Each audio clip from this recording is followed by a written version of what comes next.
우리가 사람과 관계하며 이 땅을 살아가는 동안에 그 관계 안에서 억울한 일을 당하는 일들이 종종 있기 마련입니다.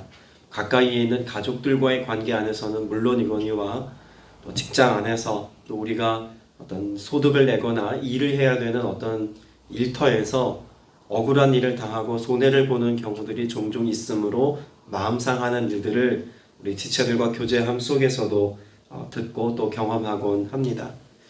우리의 삶에 그와 같은 억울한 일을 당했을 때 관계를 풀어가는 방편과 방법이 때로는 지극히 자기중심적이거나 혹은 세상의 방법과 닮아 있어서 그 좋아지지 않은 관계를 더 악화시키는 결과를 초래하는 일들이 종종 있죠.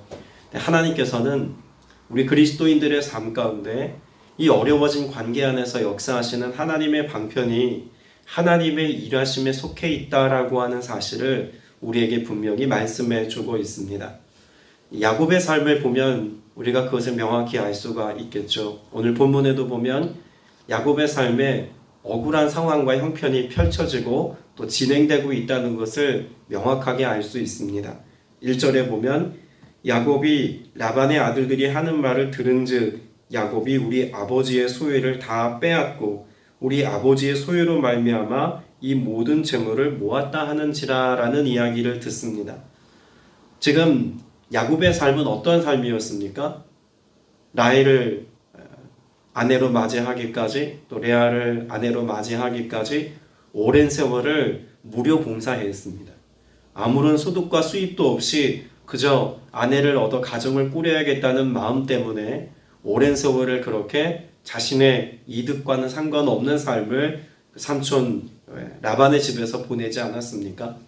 그리고 또 수년이 흘러서 라반이 부유하게 되어지기까지 야곱이 여러 가지 모양으로 헌신하고 수고했던 삶의 내용이 있다는 것을 우리는 분명히 그 앞선 기록의 내용을 통해서 알 수가 있습니다. 그럼에도 불구하고 들려왔던 이야기는 그 삶의 결과라고 치부되어지는 이야기는 어떤 내용이었습니까? 야곱이 우리 아버지의 소유를 다 빼앗고 라고 하는 아주 억울한 상황이 생기게 되었습니다. 이와 같은 상황도 사실 우리가 30장 말씀을 눈여겨보면 야곱이 라반과 함께 서로 합의하고 제안하여서 그 모든 상황 가운데 선한 일들이 이루어졌다는 것을 명확하게 알 수 있는 내용이 있죠. 그런데 야곱이 부유하게 되어진 이 상황이 마치 속이고 빼앗는 절도와 강도와 같은 모습이라는 이야기를 듣는 것은 야곱에게 있어서 철저히 억울한 일임을 알 수가 있습니다. 이런 억울한 일을 당할 때에 야곱이 비로소 깨닫게 되는 사실 한 가지가 있습니다. 야곱은 이와 같은 어려운 형편 가운데서 하나님을 떠올립니다.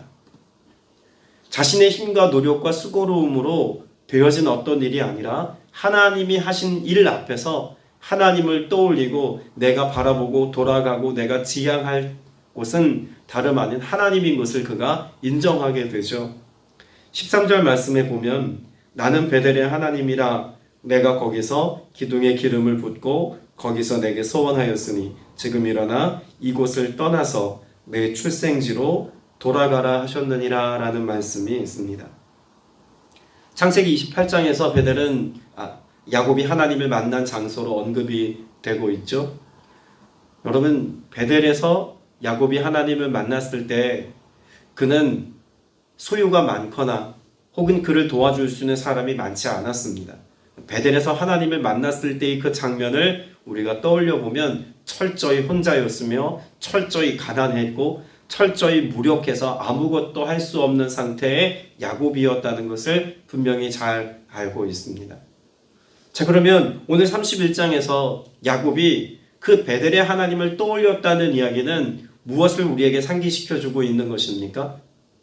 그 억울하고 힘든 형편 가운데서 억울한 일을 당하였지만 오랜 세월을 마치 허비한 것처럼 느껴졌지만 하나님이 그 모든 상황과 형편 가운데 일하시고 역사하셔서 그의 소유와 그의 소득을 하나님이 보상하셨고 그 하나님께서 삶에 역사하시니 이 은혜가 내게 임하였으니 나는 여호와께로 돌아가야겠다라는 마음을 비로소 하게 되었다는 것입니다.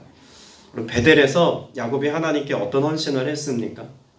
하나님께서 나로 부유케 하시고 나로 번영케 하시면 내가 그 부유함과 번영함을 가지고 하나님의 행하신 일들을 경험한 바로 그때 다시 이곳에 돌아와 베델의 하나님을 예배하겠습니다 라고 하는 고백을 그가 했습니다. 자, 그런데 30장에서 하나님께서 야곱의 삶을 부유케 하셨죠. 그 소유가 넉넉하게 하셨습니다. 하나님께서 그의 삶에 신실하게 일하셔서 하나님이 야곱으로 하여금 하나님이 행하신 일들을 경험할 수 있는 모든 것들을 구비하시고 또 하나님을 경험할 수 있는 은혜들을 그에게 베푸셨음을 기록해 둡니다. 그런데 그와 같은 하나님의 일하심 속에서도 야곱은 여지껏 하나님이 일하셨다고 인정할 만한 어떤 상황과 형편 가운데 놓이지 않았음을 우리는 알 수 있습니다. 그런데 그렇게 이제 여호와께로 다시 돌아가야겠다라고 마음먹은 계기가 있습니다. 그 계기가 무엇입니까? 2절에 보니까 야곱이 라반의 안색을 본즉 자기에게 대하여 전과 같지 아니하더라 라고 말합니다. 사람들과의 관계가 깨어졌습니다. 이전에도 관계가 좋지는 않았습니다만 서로 이익관계 안에서 얼굴 붉힐 일은 없었다는 이야기죠. 그런데 라반의 안색이 변했습니다. 그 소유의 많아짐과 넉넉함이 야곱에게로 기우는 것을 보면서 라반의 마음 가운데 미움이 생기고 또 원망하는 마음도 생겼을 것이고 또 판단하는 마음도 생겼을 겁니다. 그러나 그 모든 감정보다 앞서는 마음은 실상 욕심이었겠죠. 야곱이 더 부유하게 되어지는, 야곱의 소유가 많아지는 것을 배아파하고 욕심내고 있는 라반의 모습을 볼 수가 있습니다. 그 관계가 이것으로 인하여서, 소유로 인하여서 깨어집니다.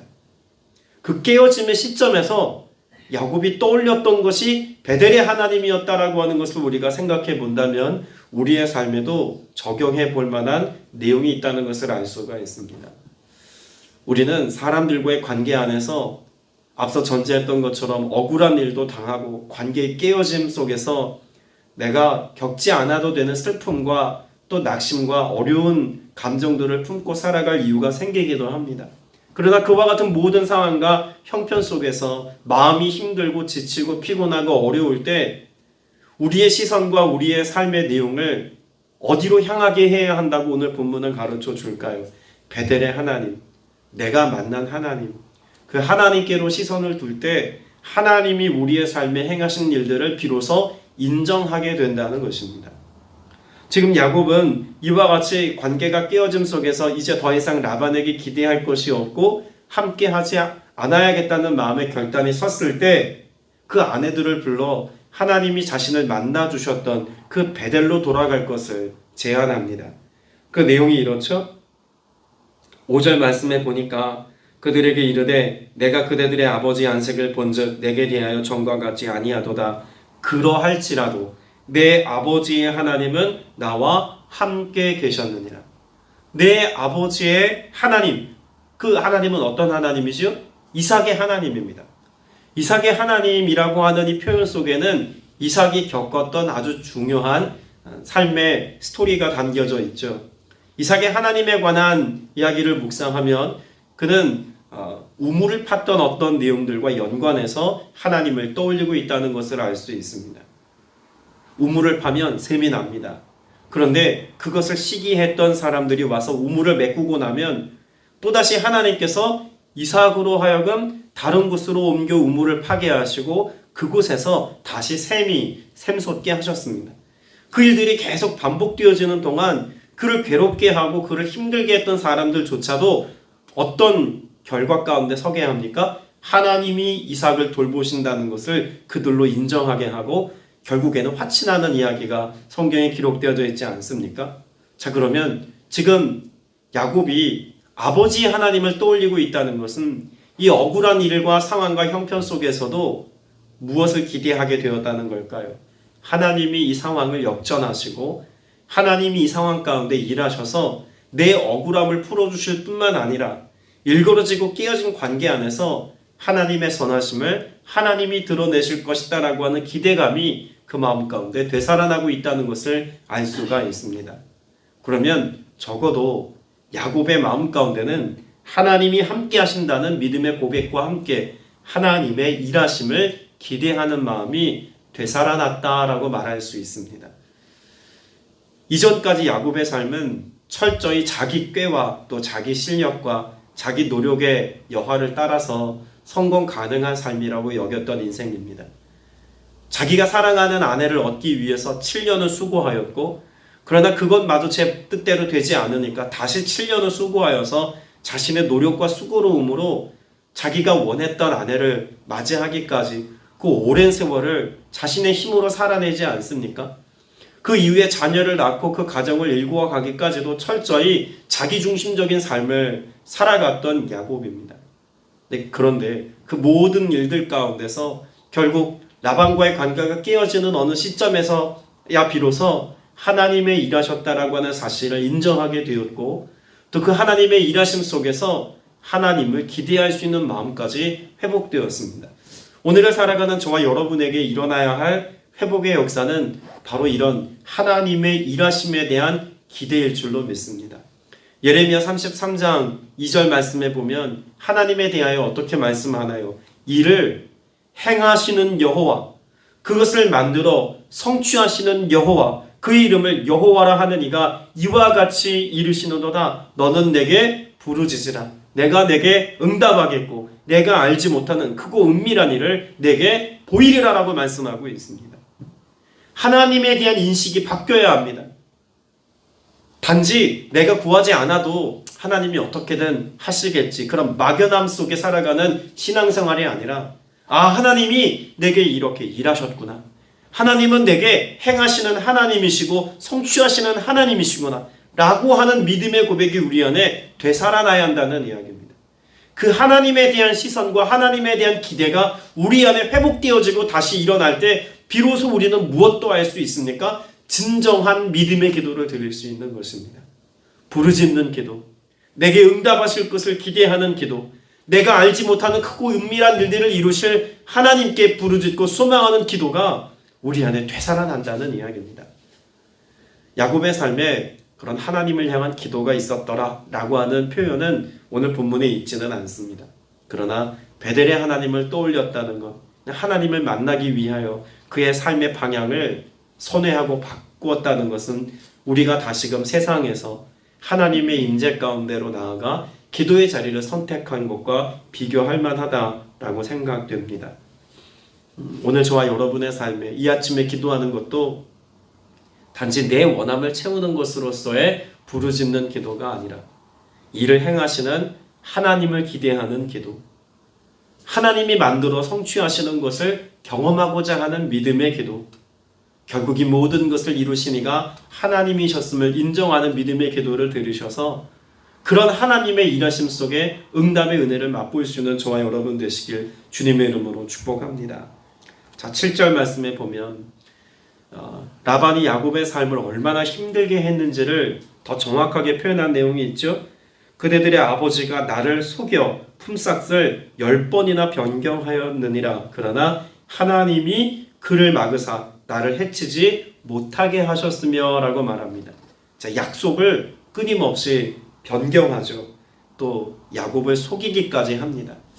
단편적인 내용을 한 가지만 보자면 우리는 창세기 30장 말씀, 앞선 30장 말씀에서 야곱과 라반이 어떤 계약을 했는지를 좀 볼 필요가 있겠죠. 30장 32절에 보면 야곱이 라반과 이런 협의할 것을 야곱이 제안합니다. 오늘 내가 외삼촌의 양떼를 두루 다니며 그 양 중에 아롱진 것과 점 있는 것과 검은 것을 가려내며 또 염소 중에서 점 있는 것과 아롱진 것을 가려내리니 이 같은 것이 내 품삯이 되리라. 자, 그러면 정당한 품삯을 받기 위해서 지금 그렇게 되어질 수 없는 어떤 아주 희박한 상황에 대해서 만일 그렇게 된다면 이것이 내 것이 되게 하라 라고 하는 제안을 하죠. 자, 이것을 라반이 좋게 여겼습니다. 좋게 여겼다는 것을 어디서 알 수가 있을까요? 34절을 보면 라반이 이르되 내가 내 말대로 하리라 라고 말합니다.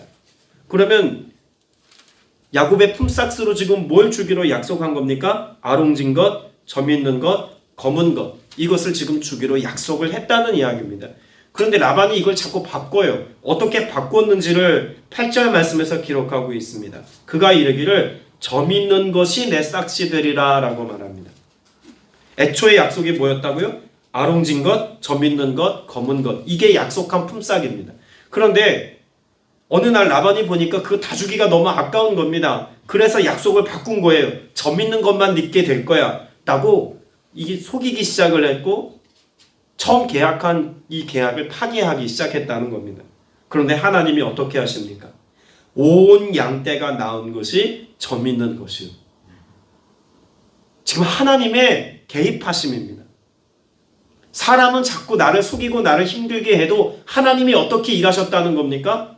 점 있는 것과 아롱진 것과 검은 것 중에서 라반이 지금 점 있는 것만 야곱의 것이 되겠다 하니 하나님이 일하셔서 모든 양떼가 다 점 있는 것만 나게 하셨다는 거예요. 불가능한 일입니다. 이 불가능한 일을 누가 이루신 겁니까? 하나님이 가능케 하셨다는 이야기죠. 정서적인 면에서 보자면 그 억울함을 하나님께서 아시고 하나님이 이 상황 가운데 선함으로 바꾸셨습니다. 역전하셨습니다. 이걸 고백하고 있는 겁니다. 또 바꾸죠. 8절 중반부에 보면 모든 것이 다 점 있는 것이 되고 나니까 이제는 뭐라고 말합니까? 아니야, 점 있는 건 이제 아니야.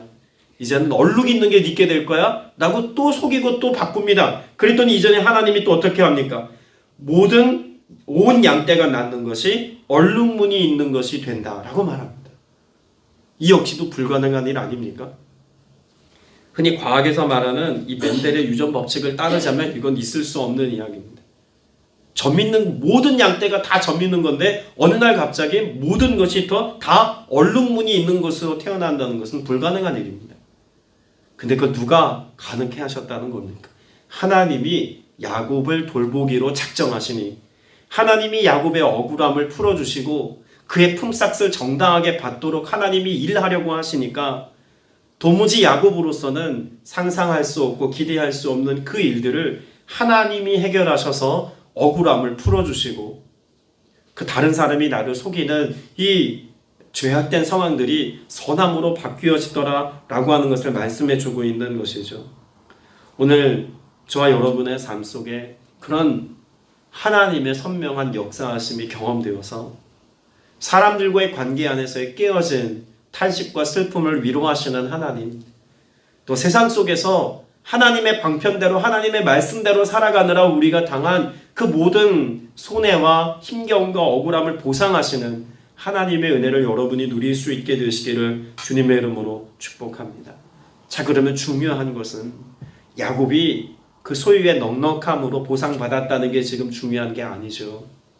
오늘 본문에서 우리에게 말씀하려고 하는 정말 중요한 것은 사람들은 우리를 속일지라도 사람들과의 관계 안에서는 억울한 일을 당할지라도 공의로우신 하나님과 나를 향해서 시선을 거두지 않은 바로 그 하나님께서 우리의 삶에 역사하시니 나는 베델의 하나님을 떠올리고 여호와께로 돌아가리라. 나는 하나님과 연합된 삶을 살아가리라 라고 하는 삶의 결단을 지금 야곱이 했다는 게 중요한 것입니다.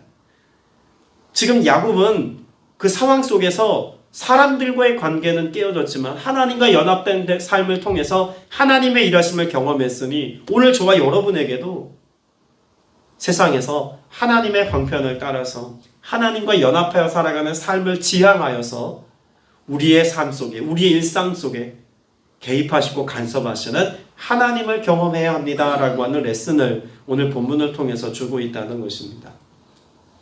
오늘 여러분의 삶에 간절한 소망의 근거가 어디에 있습니까? 재물에 있거나 사람에 있을 수 없다는 것을 분명히 말씀해 주죠. 사람의 마음은 자신의 이익과 자신의 원함이 이 수가 틀리면 언제든지 손바닥 뒤집는 것처럼 나를 향한 사랑의 마음을 거둘 수 있습니다.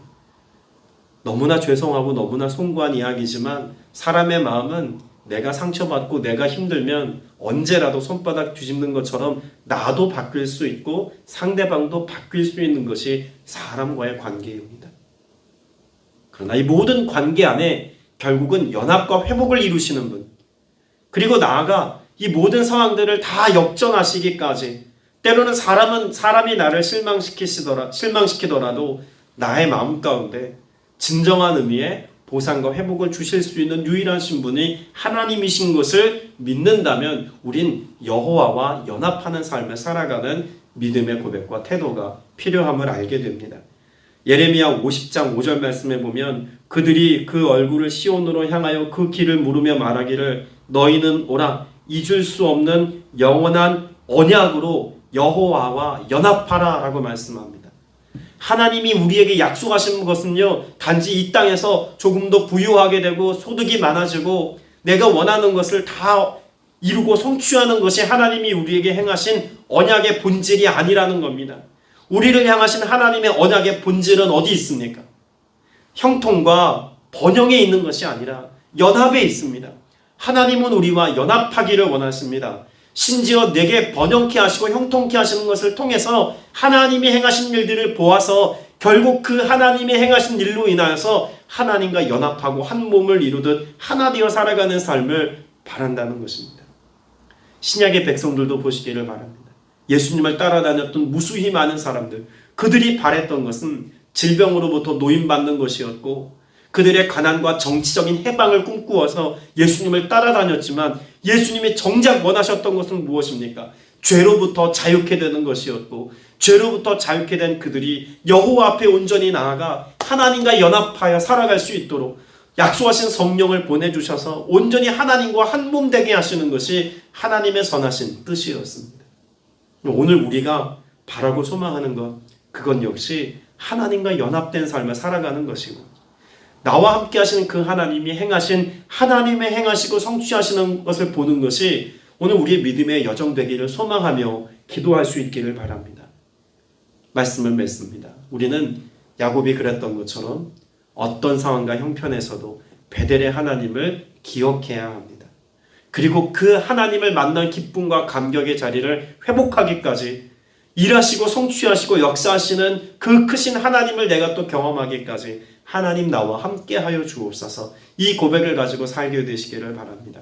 오늘 이 하루가 우리를 향하여 그 얼굴을 드시고 우리를 향하여 환난 중에서 위로하시고 오늘 우리의 삶에 능하신 일들을 나타내시고 역사하시는 하나님을 경험하는 복된 날 되시길 다시 한번 주님의 이름으로 축복합니다. 기도드리겠습니다. 은혜가 풍성하신 아버지 하나님, 조금 더 나은 삶을 살고자 인간의 방편과 우리의 수고와 노력으로 오늘도 이 하루를 열심히 살아갈지 모르겠습니다. 그러나 주님, 나의 열심과 나의 수고로만으로는 우리의 삶의 진정한 의미의 기쁨과 만족을 누릴 수 없다는 것을 야곱을 통해서 보았습니다. 사람들은 때로 우리의 삶에 등을 돌리고 배신하며 또 우리를 낙심하게 하고 절망하게도 합니다. 하나님, 그러나 우리의 모든 삶의 형편 속에서 참 만족이 되시는 분, 우리의 삶의 억울함과 그 눈물과 그 슬픔을 해결하시는 분이 오직 하나님이신 것을 말씀을 통해서 보았사오니 우리를 위하여서 십자가 지시고 고난당하시기까지 우리를 사랑하신 그 주님께 마음을 두고 소망을 두고 기도하는 주의 백성들에게 오늘도 선하게 역사하여 주시어서 진정한 위로와 기쁨과 즐거움과 만족이 주로부터 나옴을 경험하는 복된 날 되게 하여 주시옵소서. 부활의 주님이 살아계셔서 오늘 나와 함께 계셔서 그 놀라우신 하나님의 일들을 행하시고 또한 만들어 성취하시며 우리의 기도와 간구에 응답해 주심을 바라며 나아가오니 오늘 여기 모여 예배한 모든 지체들, 온라인으로 예배한 모든 권속들의 삶 속에 그 큰 능력과 권능으로 역사하시는 하나님을 알게 하여 주옵소서. 주님 앞에 귀한 예물 구별하여 드린 지체에 있습니다. 그 감사와 기쁨의 고백을 주님께서 흠양하시고 재정이 쓰이는 것마다 하나님의 나라가 확장되게 하시며 드린 손길 복되게 하여 주옵소서. 오늘도 예배한 모든 지체들의 삶을 돌보심에 감사드리옵고 예수님의 이름으로 간절히 기도드렸사옵나이다. 아멘.